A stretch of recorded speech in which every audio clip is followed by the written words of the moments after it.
नमस्कार, मैं हिमांशु सिंह। आप देख रहे हैं UPNewsClick.com। हम आज आए हैं अम्बेडकर नगर जिले के कटेहरी ब्लॉक के ग्राम सभा बसंतपुर में। यहाँ पे बात करने के लिए मौजूद है हमारे साथ इस ग्राम सभा के ग्राम प्रधान के रूप में भाई साहब। हम जानेंगे इनके गांव के विकास के बारे में तथा उनसे जुड़ी समस्याओं के बारे में। भाई साहब, आपका बहुत बहुत स्वागत है। सर्वप्रथम आप अपना नाम बताएं। जगराम यादव। प्रधान जी, जब लॉकडाउन की शुरुआत हुई कोरोना काल, तो गाँव में आपके कितने प्रवासी आए थे? लगभग 200-250 लगभग 250। उनको रहने खाने की क्या सुविधाएं दी गई थी? उनको कहाँ? 20-25-30 लोग जो आए थे उनको शुरुआत में तो उनको विद्यालय में रखा गया था। विद्यालय में सारी व्यवस्था जो है सरकार द्वारा ग्राम पंचायत के माध्यम से कराया गया, तो सारी व्यवस्था हमने किया था। सारी व्यवस्था आपने किया जी। उनको रोजगार दिया गया था कि नहीं? उनको रोजगार दिया गया था, नरेगा में उनको बराबर काम दिया गया था। तालाब की खुदाई हमने नहीं करवाया था। हमने 7-8 सड़क पटवाया था और एक खेल मैदान बनवाया। लगभग कितने मीटर की? 7-8 लाख रुपए का हमने जो है उनका रोजगार दिया था। 7-8 लाख रुपए। कितने मजदूर एक्टिव थे? करीब हमारे यहाँ करीब 60-70 मजदूर एक्टिव थे। टोटल कितने मजदूर हैं? कल लगभग 350 मजदूर। 350, 50-60 एक्टिव थे। सर, 50-60 को एक साथ काम दिया जा रहा था? हाँ, बराबर काम दिया जा रहा था। जब वो चाहते थे तब काम। नहीं, शिफ्ट कोई मतलब नहीं। हमारे पास काम था, हम 2-3 साइड चलाते थे, उनको बराबर काम देते थे। 50-60 को एक साथ काम दिया जाता? 50-60 एक साथ काम दिया जाता था। बाकी उनकी संख्या अब्सेंटी और प्रेजेंटी मिला के 80-90-100 की थी।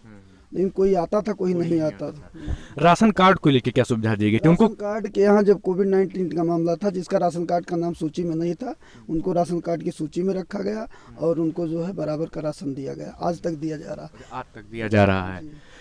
प्रधान जी, उस समय यूनिटें कट जाती थी, सुनने में आ रहा था। हाँ, ये प्रॉब्लम है, यूनिटें कट जाती हैं, फिर बनवाया जाता है। इस समय यूनिट में सुधार भी नहीं हो रहा है।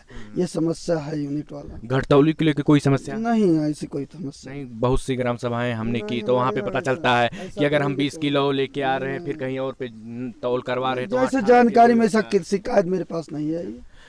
सैनिटाइज गांव को करवाया गया था कोरोना काल में? नहीं, थोड़ा बहुत करवाया गया था, पूरे में नहीं हुआ था, कहीं कहीं छूट गया था, लेकिन ज्यादातर करवाया गया था। गांव में पानी की समस्या को लेके क्या है? जैसे पानी की निकासी की थोड़ा बहुत नाली की समस्याएं हैं।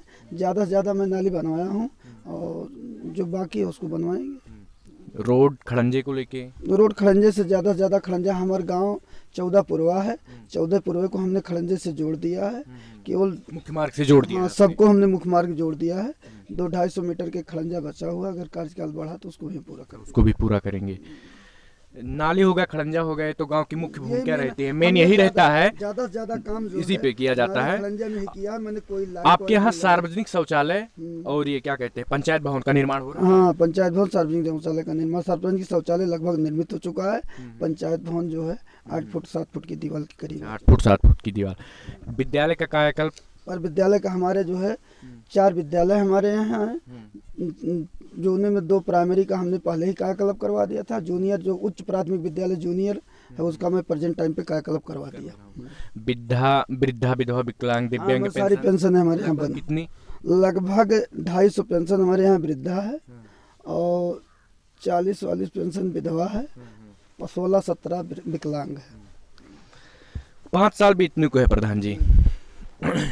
आप 2-3 बार से प्रधान भी रह चुके हैं। घर में ही प्रधान है। अरे, माता जी थी, पिताजी थे, घर में ही प्रधानी है 2-3 बार से। ऐसा जो काम करीब 50 साल से नहीं हुआ, आपके कार्यकाल में ऐसा कोई 2 उपलब्धि बताइए जो आपने करवाया हो, गांव के लिए बहुत ही कारगर साबित हुआ हो। जैसे जो विवादित जमीन थी उसके लिए बताएं? जैसे तुलसीराम राजभर के द्वार का खड़ंजा बहुत दिन से मुद्दत के कई पुश्तैनी से चला, वो विवाद नहीं निपटा था, उसको हमने निपटवा दिया, वो पूरा खड़ंजा लग गया। सबसे विवादित वही था। गांव की जनता आपसे खुश है? हाँ भैया, लगभग 70-80% तो खुश है। ये तो हम पब्लिक बेस पे दिखा सकते हैं। अगर गांव की जनता आपको दोबारा मौका देती है, आपको दोबारा चुनती है, आपकी सरकार बनाती है, तो आगे का रोड मैप आगे का क्या रहेगा? अगर हमको दोबारा सरकार बनाती है तो जो हमारे अधूरे काम पूरे किए जाएंगे, बाकी जो काम छूटे हुए हैं, नए काम फिर से किए जाएंगे, उसको हम भी पूरा करेंगे। सरकार के दिशा निर्देश अनुसार जो भी गाइडलाइन आएगी उसी के हम पालन करेंगे। भाई, वो तो आदेश देते हैं। बहुत बहुत धन्यवाद प्रधान जी।